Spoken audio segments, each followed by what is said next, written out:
Les manifestations et campements étudiants pro-palestiniens se multiplient. Aux États-Unis, le mouvement a pris de l'ampleur. Plus de 1000 protestataires ont été arrêtés dans plus de 21 différents États. À Montréal, la Cour supérieure a réitéré mercredi la demande d'injonction pour empêcher les militants de manifester à moins de 100 mètres des édifices de l'Université McGill, alors qu'un campement a été érigé depuis plusieurs jours. 2 étudiants avaient entrepris ce recours parce qu'ils reprochaient aux manifestants de créer un milieu dangereux. Voici la réaction de la ministre Joly et du député libéral Anthony Housefather. Encore, on ne devrait pas avoir des encampements, on ne devrait pas avoir des paroles haineuses. Et à la fin du jour, je crois qu'on devrait avoir une solution paisible à McGill. Et pour moi, ce qui est important justement, c'est que plus on est capable d'avoir un cessez-le-feu et un arrêt des violences au Moyen-Orient, plus on va être capable d'avoir aussi une baisse des tensions ici au Canada. Pendant ce temps, le mouvement étudiant en soutien à Gaza prend aussi de l'ampleur à l'Université d'Ottawa. Les protestataires veulent entre autres que l'université prenne ses distances de la Banque Scotia en raison de ses investissements dans une compagnie d'armes israélienne. Je suis allée à leur rencontre cet après-midi. Alors, Noor Hussein, vous êtes ici au campement, vous êtes une des coordinatrices du campement à l'Université d'Ottawa. Pourquoi est-ce que vous êtes ici et qu'est-ce que vous espérez? Donc, moi, je suis une des coordinatrices du sit-in. On avait commencé avec un sit-in hier et avant-hier, pardon, et hier aussi. Et des étudiants ont un peu décidé de faire un campement pour escalader la situation, pour avoir une réponse de l'université. Et donc là, on est ici, on a un peu du pivot notre stratégie et maintenant on est ici pour en fait défendre le campement et soutenir les étudiants qui ont décidé de faire ça. On est ici vraiment, c'est le même message que nous on avait avec notre sit-in, c'est le même message qu'avec le campement. On veut que notre université disclose et divest des compagnies qui sont complices avec qu'est-ce qui se passe à Gaza, le génocide à Gaza, ainsi que l'occupation de la Palestine. Alors, le nom de l'encampement, c'est INSAF, qui veut dire justice et équité en arabe. On a entendu dire de la part d'un député libéral qu'il y a des propos antisémites qui se tiennent. Est-ce que c'est le cas? Qu'est-ce que vous répondez? Pas du tout. On a aussi avec nous ici des alliés juifs. On a Independent Jewish Voices qui sont ici. Il y en a parmi eux qui sont dans le campement. Ils ont fait quelques discours aussi pour nous. C'est un espace ouvert pour tout le monde qui veut de la justice et tout le monde qui veut que notre université arrête d'investir l'argent envers la violence et l'horreur qui se passe en Palestine en ce moment.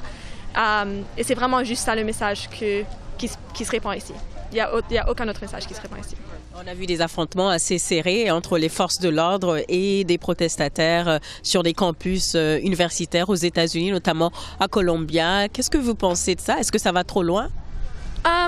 Je pense qu'aux États-Unis, c'est une situation différente qu'ici. Je pense que ça fait plus de sens de comparer notre situation à celle qui se passe à McGill. Au Canada, je sais qu'à la fin de la journée, c'est toujours... Les institutions sont les mêmes, la police, la répression de la police et tout ça, c'est la même chose. Mais je pense que comparé à McGill, c'est plus proche à la vérité.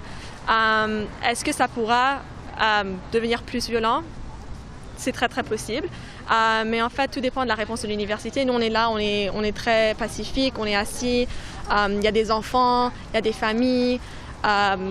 On est là vraiment juste pour apprendre. On a beaucoup de discours, on a beaucoup de cercles de discussion, de cercles de lecture. Donc, je ne vois pas vraiment comment ça pourra se développer en violence. Qu'est-ce que vous pensez de la réponse du gouvernement de Justin Trudeau à la crise humanitaire qui sévit en ce moment à Gaza? Je pense que la réponse n'est pas assez. Je ne pense pas qu'on peut dire que c'est une crise humanitaire alors qu'en même temps, on est en train de donner de l'argent et donner des armes à ceux qui sont en train de perpétuer la violence. Et je pense en fait que c'est vraiment une grande déception pour le Canada. Noor Hussein, je vous remercie. Merci beaucoup.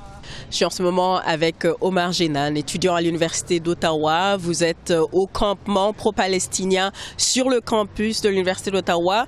Pourquoi vous êtes ici et qu'est-ce que vous espérez? On est venu en grand nombre aujourd'hui pour réclamer des changements de la part de l'Université d'Ottawa qui est supposé être un établissement qui véhicule un message de paix, alors que récemment on a eu des nouvelles qu'ils donnent notre argent notre tuition, il la donne à des personnes qui sont en train de commettre des actes atroces en Palestine. Et bien sûr, on est là, on réclame des changements, on réclame à ce que notre argent ne soit pas donné à ce type d'activité. Voilà, c'est un message de paix qu'on est venu véhiculer aujourd'hui. D'ailleurs, le nom du campement aujourd'hui, c'est INSAF, qui veut dire justice et équité en arabe. On a quand même entendu un député libéral dire cette semaine qu'il y a des propos antisémites. Qu'est-ce que vous répondez à ça? Je pense que ce n'est pas le cas.